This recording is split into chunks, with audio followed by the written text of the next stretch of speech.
ಸ್ನೇಹಿತರೆ ನಮಸ್ಕಾರ, ನಾನು ರವೀಂದ್ರ ಜೋಶಿ.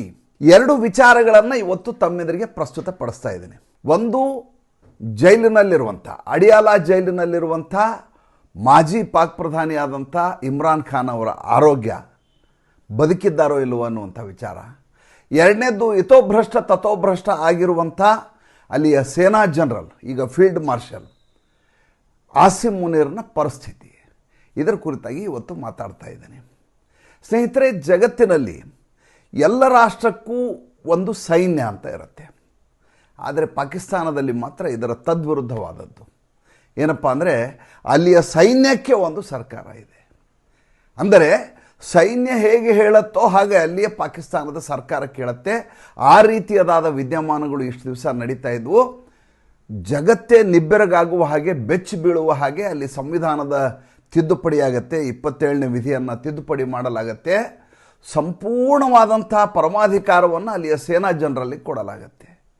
ಎಲ್ಲಿಯಾದರೂ ಈ ರೀತಿಯಾದಂಥ ವ್ಯವಸ್ಥೆಯನ್ನು ನೀವು ನೋಡಿದ್ದೀರಾ? ಪಾಕಿಸ್ತಾನದಲ್ಲಿ ಆ ರೀತಿ ದಬಾವಣೆ ಮಾಡಿ ಶಬಾಜ್ ಶರೀಫ್ರವರನ್ನು ಹೆದರಿಸಿಕೊಂಡು ಆಸಿಮ್ ಮುನೀರ್ ಸಂಸತ್ತಿನಲ್ಲಿ ಮಂಡಿಸಿ ಸಂವಿಧಾನದ ಅನುಚ್ಛೇದ ನಂಬರ್ 27 ತಿದ್ದುಪಡಿ ಮಾಡಿಸ್ತೇನೆ, ಜೀವಮಾನ ಪರ್ಯಂತ ತಾನು ಸಮವಸ್ತ್ರದಲ್ಲಿರ್ತೀನಿ ಅಂತ ಅದರಲ್ಲಿ ಬದಲಾವಣೆಯನ್ನು ಮಾಡಿಸ್ಕೋತಾನೆ, ತಿದ್ದುಪಡಿಯನ್ನು ಮಾಡಿಸ್ಕೋತಾನೆ. ಅಷ್ಟೇ ಅಲ್ಲ, ಅಲ್ಲಿಯ ಪರಮಾಣು ಸ್ಥಾವರದ ಕೀಲಿ ಕೈಯನ್ನು ತನ್ನ ಕಡೆ ಎತ್ಕೊಡ್ತೀನಿ ಅಂತ ಅದರಲ್ಲಿ ಮೆನ್ಷನ್ ಮಾಡಲಾಗತ್ತೆ.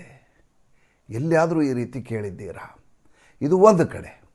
ಇನ್ನೊಂದು ಕಡೆ, ರಾಜಕೀಯವಾಗಿ ಇಮ್ರಾನ್ ಖಾನ್ನನ್ನು ಹಣಿಯಬೇಕು ಅಂತ ಅಲ್ಲಿಯ ಆಸಿಮ್ ಮುನೀರ್ ಸರ್ಕಾರದ ಜೊತೆ ಕೈ ಜೋಡಿಸಿ ಇಮ್ರಾನ್ ಖಾನ್ ಎನ್ನುವಂಥ ಮಾಜಿ ಪ್ರಧಾನಿಯನ್ನು ಭ್ರಷ್ಟಾಚಾರದ ಪ್ರಕರಣದಲ್ಲಿ ಜೈಲಿಗೆ ಹಾಕಲಾಗತ್ತೆ. ಅಡಿಯಾಲ ಜೈಲಿಗೆ ಹಾಕಿದ ಮೇಲೆ ಆತ ಬದುಕಿದ್ದಾನೋ ಇಲ್ಲವೋ ಅನ್ನೋದು ಕೂಡ ಸ್ಪಷ್ಟವಾಗದಂಥ ಪರಿಸ್ಥಿತಿ ಬಂದೊದಗತ್ತೆ.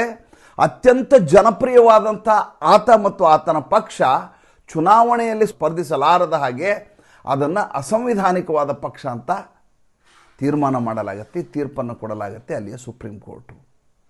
ನಮ್ಮಲ್ಲಿದ್ದಾರಲ್ಲ ಇವರು ಬಾಂಧವರು ಅನ್ಸ್ಕೊಂಡವರು, ಪಾಕಿಸ್ತಾನ ನಮ್ಮದು ಅಂತಾರಲ್ಲ, ಅವರಿಗೆ ಅಲ್ಲಿ ನಡೀತಾ ಇರುವಂಥ ಅರಾಜಕತೆಯನ್ನು ಹೇಗಾದರೂ ಮಾಡಿ ಅವರಿಗೆ ಗ್ರಹಿಕೆಗೆ ಬರುವ ಹಾಗೆ ಮಾಡಬೇಕು, ಅವರಿಗೆ ವಿಷಯ ತಿಳಿಯುವ ಹಾಗೆ ಮಾಡಬೇಕು. ಆದರೆ ಅವ್ರು ಯಾರು ಕೇಳಿಸ್ಕೊಳ್ಳೋ ಸ್ಥಿತಿಯಲ್ಲಿ ಇರೋದಿಲ್ಲ. ಅವರಿಗೆ ಪಾಕಿಸ್ತಾನ ಅಂತಂದರೆ ದೇವರು, ನಮ್ಮ ರಾಷ್ಟ್ರ, ನಮ್ಮ ಧರ್ಮದ ರಾಷ್ಟ್ರ ಅನ್ನುವಂಥ ಮನಸ್ಥಿತಿಯಲ್ಲಿ ಅವರಿದ್ದಾರೆ. ಪಾಕಿಸ್ತಾನದ ಈಗಿನ ಸ್ಥಿತಿಯನ್ನು ನೋಡಿದರೆ, ಪಾಕಿಸ್ತಾನದಲ್ಲಿ ನಿಜವಾಗ್ಲೂ ಇರುವಂಥ ಯಾರಾದರೂ ಸಂಸ್ಕಾರವಂತ ಜನ ಈ ದೇಶದಲ್ಲಿ ನಾನು ಇರಲಿಕ್ಕೆ ತಯಾರಿಲ್ಲ, ನಾನು ಬಿಟ್ಟು ಎಲ್ಲಾದರೂ ಹೋಗ್ತೀನಿ ಅಂತಾರೆ. ಹಾಗೆ ಬೇಕಾದಷ್ಟು ಶ್ರೀಮಂತರು ಈಗಾಗಲೇ ಪಾಕಿಸ್ತಾನವನ್ನು ತೊರೆದು ಬಿಟ್ಟಿದ್ದಾರೆ. ಈಗ ವಿಷಯವನ್ನು ಹೇಳ್ತೇನೆ. ಮೊದಲನೇದಾಗಿ ಆಸಿಮ್ ಮುನೀರು ನಿಮ್ಗೆ ಗೊತ್ತಿರೋ ಹಾಗೆ ಸರ್ಕಾರವನ್ನು ಹೇಗೆ ತನ್ನ ನಿಯಂತ್ರಣದಲ್ಲಿ ಇಟ್ಕೊಂಡಿದ್ದ ಅಂತ ತಮಗೆ ಈಗಾಗಲೇ ಗೊತ್ತಿದೆ.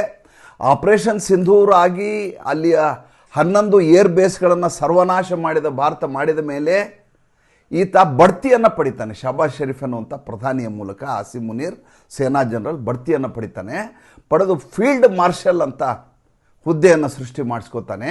ಅದಕ್ಕಿಂತ ಮುಂಚೆ ಅಲ್ಲಿಯ ಸೇನಾ ಆ್ಯಕ್ಟ್ ಇದೆಯಲ್ಲ, ಆ ಪಾಕ್ ಆರ್ಮಿ ಆ್ಯಕ್ಟ್ 2024 ಪ್ರಕಾರ 3 ವರ್ಷದ ತನ್ನ ಅವಧಿಯನ್ನು 5 ವರ್ಷಕ್ಕೆ ಹೆಚ್ಚುವರಿ ಮಾಡಿಸ್ಕೋತಾನೆ. ನೋಡಿ ಎಂಥ ವಿಚಿತ್ರವಾದಂಥ ಸನ್ನಿವೇಶ ಅಂದರೆ, ಅಲ್ಲಿ ಪ್ರೋಟೋಕಾಲು, ಅಲ್ಲಿಯ ಶಿಷ್ಟಾಚಾರ, ಅಲ್ಲಿರುವ ಬಡ್ತಿ ವ್ಯವಸ್ಥೆ, ಉಳಿದ ಸೇನಾ ಅಧಿಕಾರಿಗಳು ಏನು ಮಾಡಬೇಕು ಅಂದರೆ ಇಡೀ ವ್ಯವಸ್ಥೆಯನ್ನು ಅಲ್ಲೋಲ ಕಲ್ಲೋಲ ಮಾಡುವಂಥ ಈತನ ನಡೆ, ಆಸಿಮ್ ಮುನೀರ್ನ ನಿರಂಕುಶ ಪ್ರಭುತ್ವದ ನಡೆ ಇದು.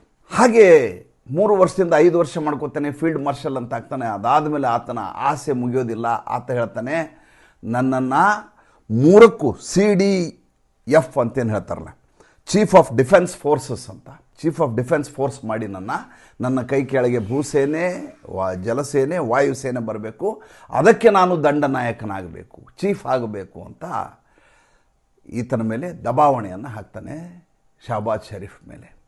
ಶಹಬಾಜ್ ಶರೀಫ್ ವಿಧಿ ಇಲ್ಲದೆ ಆತನ ಮಾತನ್ನು ಒಪ್ಪಿಕೊಂಡು ಸಂಸತ್ತಿನಲ್ಲಿ ಮಂಡನೆ ಆಗತ್ತೆ. ಸುಮಾರು 44 ವಿರೋಧ ಪಕ್ಷಗಳ ಇದನ್ನು ವಿರೋಧಿಸ್ತಾರೆ, ಬೀದಿಯಲ್ಲಿ ನಿಂತು ಹೋರಾಟ ಮಾಡ್ತಾರೆ, ಪ್ರತಿಭಟನೆ ಮಾಡ್ತಾರೆ. ಆದರೆ ಈ ಬಿಲ್ಲನ್ನು ತಿದ್ದುಪಡಿ ಮಾಡಿಸ್ಕೊಳ್ಳುವಲ್ಲಿ ಯಶಸ್ವಿ ಆಗ್ತಾನೆ ಆಸಿಮ್ ಮುನೀರ್ ಇರುವಂಥ ಅತಿ ದೊಡ್ಡದಾದಂಥ ಹಿಂದುಗಡೆ ಇರುವಂಥ ಸಪೋರ್ಟ್ ಯಾರ್ದು?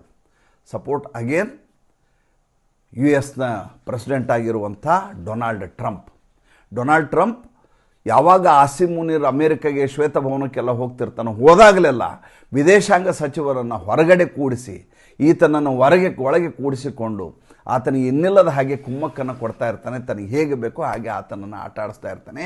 ಈತ ಆಸಿಮ್ ಮುನೀರ್ ತಿಳ್ಕೊಂಡ್ಬಿಡ್ತಾನೆ, ನನಗಿಂತ ಶಕ್ತಿಶಾಲಿ ಆದಂಥ ವ್ಯಕ್ತಿ, ಬಲಾಢ್ಯನಾದಂಥ ವ್ಯಕ್ತಿ, ನನಗಿಂತ ಸರ್ವಾಧಿಕಾರವನ್ನು ಹೊಂದಿರುವ ವ್ಯಕ್ತಿ ಯಾರೂ ಇಲ್ಲ. ಇಲ್ಲದೆ ಹೋದರೆ ಅಮೇರಿಕೆಯ ಅಧ್ಯಕ್ಷ ನನ್ನನ್ನು ಯಾಕೆ ಈ ರೀತಿ ಕೂಡಿಸ್ಕೊಂಡು ಮಾತುಕತೆ ನಡೆಸ್ತಿದ್ರು, ನನಗ್ಯಾಕೆ ಕೋಳಿ ಸಾರು ಮಾಡಿಸಿ ಊಟ ಮಾಡಿಸ್ತಾ ಇದ್ರು, ನನಗ್ಯಾಕೆ ಇನ್ನಿಲ್ಲದ ಹಾಗೆ ಈ ರೀತಿಯದಾದಂಥ ಎಲ್ಲ ರೀತಿಯ ಬೆಂಬಲವನ್ನು ಕೊಡ್ತಾ ಇದ್ರು ಅಂತ ಭಾವಿಸಿ ತನಗೆ ಬೇಕಾದ ಹಾಗೆ ವಿಧಿಯನ್ನು ತಿದ್ದುಪಡಿ ಮಾಡಿಸ್ಕೊತಾನೆ. ಯಾವಾಗ ವಿಧಿಯ ತಿದ್ದುಪಡಿ ಆಗತ್ತೋ ಆವಾಗ ಶುರುವಾಗತ್ತೆ ನೋಡಿ ವ್ಯಾಧಿ, ಮೂಲ ವ್ಯಾಧಿ ಶುರುವಾಗತ್ತೆ. ಶಹಬಾಜ್ ಶರೀಫ್ಗೆ ಅಣ್ಣನಿಗೆ ಫೋನ್ ಮಾಡ್ತಾನೆ, ನವಾಜ್ ಶರೀಫ್ಗೆ ಲಂಡನ್ಗೆ. ಅಣ್ಣ ಹೇಳ್ತಾರೆ, ಎಂಥ ತಪ್ಪು ಮಾಡಿದೆಯಾ, ಎಂಥ ಪ್ರಮಾದವನ್ನು ಎಸಗಿದೆಯಾ ನೀನು, ನಾಳೆ ನಿನ್ನನ್ನು ಹಿಡ್ಕೊಂಡೋಗಿ ನೇರವಾಗಿ ಜೈಲಿಗೆ ಎಸಿತಾನೆ ಆಸಿಮ್ ಮುನೀರ್. ಇವತ್ತು ನಿನ್ನ ಜೊತೆ ಚೆನ್ನಾಗಿದ್ದಾನೆ, ನಾಳೆ ಹೆಂಗಿರ್ತಾನೆ ಯಾರಿಗೆ ಗೊತ್ತು. ಆತ ಕೇವಲ ನೀನು ಮಾತ್ರ ಅಲ್ಲ, ಇಡೀ ಪಾಕಿಸ್ತಾನದ ಮೇಲೆ ತನ್ನ ಕಬಂಧ ಬಾಹುವನ್ನು ಹೇರ್ತಾನೆ, ಕಪಿಮುಷ್ಟಿಯನ್ನು ಹಿಡಿತಾನೆ. ಹಿಡಿದು ತನಗೆ ಹೇಗೆ ಬೇಕೋ ಹಾಗೆ ದೇಶ ಮುನ್ನಡೆಯುವ ಹಾಗೆ ನೋಡ್ತಾನೆ. ಹಿಂದೆ ನಾವು ಇದ್ದಂಥ ಮುಷರ್ರಫನ್ನು ನೋಡಿಲ್ವಾ, ಜಿಯಾ ಉಲ್ ಹಕ್ ನೋಡಿಲ್ವಾ, ಭುಟ್ಟೋನನ್ನು, ಜುಲ್ಫಿಕರ್ ಅಲಿ ಭುಟ್ಟೋನನ್ನು ನೋಡಿಲ್ವಾ, ಅವರೆಲ್ಲರ ರೀತಿಯಲ್ಲಿ ಈತ ಅವ್ರಿಗಿಂತ ಭಯಾನಕವಾಗಿ ಈತ ಬೆಳೆದು ಬಿಡ್ತಾನೆ. ಯಾಕೆ ಇಂಥ ಬಿಲ್ ಪಾಸ್ ಮಾಡಿದೆಯಾ, ನೀನು ಒಂದು ಕೆಲಸ ಮಾಡು, ಅಲ್ಲಿಂದ ಪರಾರಿಯಾಗು. ನವಾಜ್ ಶರೀಫ್ ಮಾತನ್ನು ಕೇಳಿಕೊಂಡು ಇಮ್ಮಿಡಿಯೇಟ್ಲಿ ಈತ ಬಹರೇನ್ಗೆ ವಲಸೆ ಹೋಗ್ಬಿಡ್ತಾನೆ. ಸರಿಯಾಗಿ 26ನೇ ತಾರೀಕಿಗೆ ಈತನ ಟರ್ಮ್ ಮುಗಿಯತ್ತೆ. 28ಕ್ಕೆ 29ರ ಒಳಗಾಗಿ ಈತ ಅಧಿಕಾರವನ್ನು ಹಿಡಿಯಬೇಕು. ಆಸಿಮ್ ಮುನೀರ್ ಸ್ವತಃ ಅಲ್ಲಿಯ ನ್ಯಾಷನಲ್ ಸೆಕ್ಯೂರಿಟಿ ಅಡ್ವೈಸರಿ ಬೋರ್ಡ್ ಇದೆಯಲ್ಲ, ನ್ಯಾಷನಲ್ ಸೆಕ್ಯೂರಿಟಿ ಅಡ್ವೈಸರಿ ಬೋರ್ಡ್ನ ತಿಲಕ್ ದಿವಾಶರ್ ಅಂತೇಳಿ, ತಿಲಕ್ ದಿವಾಶರ್ ಅವ್ರು ಹೇಳ್ತಾರೆ, ಈಗ ಸಂಪೂರ್ಣವಾಗಿ ಪಾಕಿಸ್ತಾನದಲ್ಲಿ ಪರಿಸ್ಥಿತಿ ತ್ರಿಶಂಕು ಆಗಿದೆ. ಅಲ್ಲಿ ಸೇನಾ ಜನರಲ್ಲೇ ಇಲ್ಲ. ಏಕೆಂದರೆ ಯಾವ ಸೇನಾ ಜನರಲ್ಗೆ ನೋಟಿಫಿಕೇಷನ್ ಜಾರಿ ಮಾಡಿ CDF ಮಾಡಬೇಕಾಗಿತ್ತು, ಚೀಫ್ ಆಫ್ ಡಿಫೆನ್ಸ್ ಫೋರ್ಸ್ ಮಾಡಬೇಕಾಗಿತ್ತು, ಆ ನೋಟಿಫಿಕೇಷನ್ಗೆ ಈ ಶಹಬಾಜ್ ಶರೀಫು ಸಹಿಯನ್ನು ಹಾಕಿಲ್ಲ, ನೋಟಿಫಿಕೇಷನ್ ಜಾರಿಯಾಗಿಲ್ಲ, ಈತನ ಅವಧಿಯನ್ನು ಮುಂದುವರಿಸಲಾಗಿಲ್ಲ, ಅದಕ್ಕೆ ಬೇಕಾದಂಥ ಆದೇಶವನ್ನು ಬಿಡುಗಡೆ ಮಾಡಿಲ್ಲ. ದೇಶದ ಪ್ರಧಾನಿ ದೇಶವನ್ನು ಬಿಟ್ಟು ಹೇಳದೆ ಕೇಳದೆ ಪರಾರಿಯಾಗಿದ್ದಾರೆ. ಹೋಗಿ ಬಹ್ರೈನ್ಗೆ ಹೋಗಿದ್ದಾರೆ, ಬಹ್ರೈನ್ನಲ್ಲಿದ್ದಾರೆ ಅಂತ ಪರೀಕ್ಷೆ ಮಾಡಿದರೆ ಇಲ್ಲ, ಅಲ್ಲಿಂದ ಲಂಡನ್ಗೆ ಹೋಗಿದ್ದಾರೆ ಅಂತ ಹೇಳಲಾಗ್ತಾ ಇದೆ. ಯಾಕೆ ಲಂಡನ್ಗೆ ಹೋದರು ಅಂತಂದರೆ ಆರೋಗ್ಯವ ಸರಿ ಇಲ್ಲ ಅವ್ರದ್ದು, ಪರೀಕ್ಷಣೆಗೆ ಹೋಗಿದ್ದಾರೆ, ದೈಹಿಕ ಪರೀಕ್ಷಣೆಗೆ ಅಲ್ಲಿ ಹೋಗಿದ್ದಾರೆ. ಹಾಗಾದ್ರೆ ಪಾಕಿಸ್ತಾನದಲ್ಲಿ ಡಾಕ್ಟ್ರುಗಳೇ ಇಲ್ವಾ? ಎಂಥ ವಿಚಿತ್ರ ನೋಡಿ. ಇವರ ಆಟಗಳಿದಾವಲ್ಲ, ಈ ಸಾಬರ ಆಟಗಳನ್ನು ಹೇಳ್ತಾ ಹೋದರೆ ರಾತ್ರಿ ಎಲ್ಲ ಕತೆ ಹೇಳ್ಬೋದು. ಆ ರೀತಿಯಾದಂಥ ಪಾಕಿಸ್ತಾನದಲ್ಲಿ ವಿದ್ಯಮಾನಗಳಿದ್ದಾವೆ. ಕೇಳಿದರೆ ಅನಾರೋಗ್ಯ ಆತನಿಗೆ, ಅದಕ್ಕೆ ಡಾಕ್ಟ್ರ್ ಹತ್ರ ಚೆಕಪ್ಪಿಗೆ ಲಂಡನ್ಗೆ ಹೋಗಿದ್ದಾನೆ. ಪಾಕಿಸ್ತಾನದಲ್ಲಿ ಡಾಕ್ಟ್ರುಗಳು ಕಡಿಮೆ ಏನ್ರಿ, ಅಥವಾ ಡಾಕ್ಟ್ರುಗಳ ಗುಣಮಟ್ಟದ ಬಗ್ಗೆ ಈತನಿಗೆ ಅನುಮಾನ ಇದೆಯಾ ಅನ್ನುವಂಥ ಪ್ರಶ್ನೆ ಇರಲಿ. ಇಲ್ಲಿ ಆಸಿಮ್ ಮುನೀರು ಕೊತ ಕುದೀತಾ ಇರ್ತಾನೆ. ಒಂದು ಕಡೆ ಸೇವಾವಧಿ ವಿಸ್ತರಣೆ ಆಗಿಲ್ಲ. ಆ್ಯಕ್ಚುಲಿ ಇದು ಸಾಂವಿಧಾನಿಕ ಬಿಕ್ಕಟ್ಟಿದು. ದೇಶಕ್ಕೆ ಒಬ್ಬ ಸೇನಾ ಜನರಲ್ಲೇ ಇಲ್ಲ, ಫೀಲ್ಡ್ ಮಾರ್ಷಲ್ಲೇ ಇಲ್ಲ ಅಂದರೆ ಹೆಂಗೆ ಹೇಳಿ? ಅಂಥ ಸ್ಥಿತಿ ನಿರ್ಮಾಣ ಆಗಿದೆ. ಎಲ್ಲಿದ್ದಾನೆ ಅಂತ ಎಲ್ಲ ಹುಡುಕ್ತಾ ಇದ್ದಾರೆ. ಬಾರಯ್ಯ ವಾಪಸ್ ಬಾ ಅಂತಂದರೆ ವಾಪಸ್ ಬರಲಿಕ್ಕೆ ಶಹಬಾಜ್ ಶರೀಫ್ ಸಿದ್ಧನಿಲ್ಲ. ನನಗೆ ಹುಷಾರಿಲ್ಲ, ನನಗೆ ಬರೋಕ್ಕಾಗಲ್ಲ ಅಂತಾರೆ. ಬಂದರೆ ಸಹಿ ಹಾಕಬೇಕು, ಸಹಿ ಹಾಕಲಾರ್ದ ಸ್ಥಿತಿ.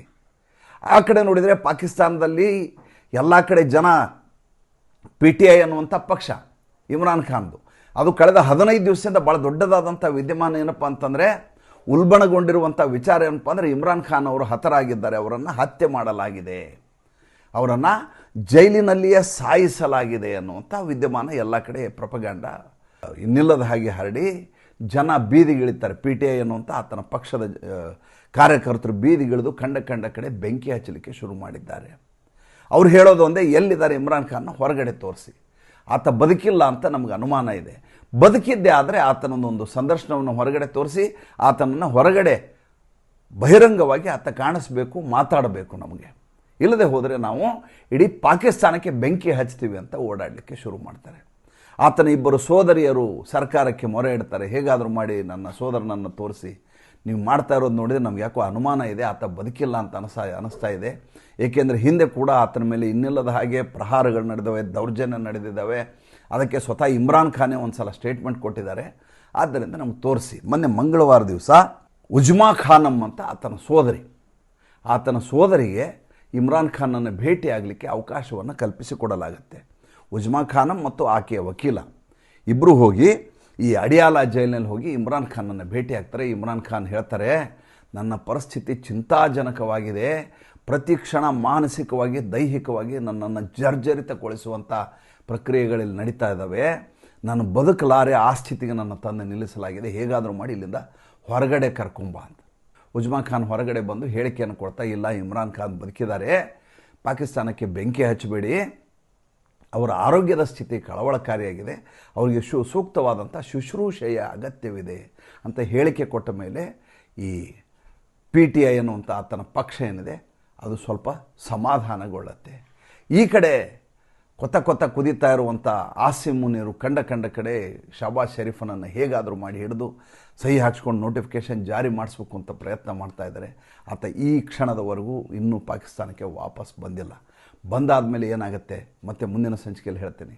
ಸಂಚಿಕೆ ಇಷ್ಟ ಆದರೆ ಲೈಕ್ ಮಾಡಿ, ಫಾಲೋ ಮಾಡಿ, ಶೇರ್ ಮಾಡಿ. ನಮಸ್ಕಾರ.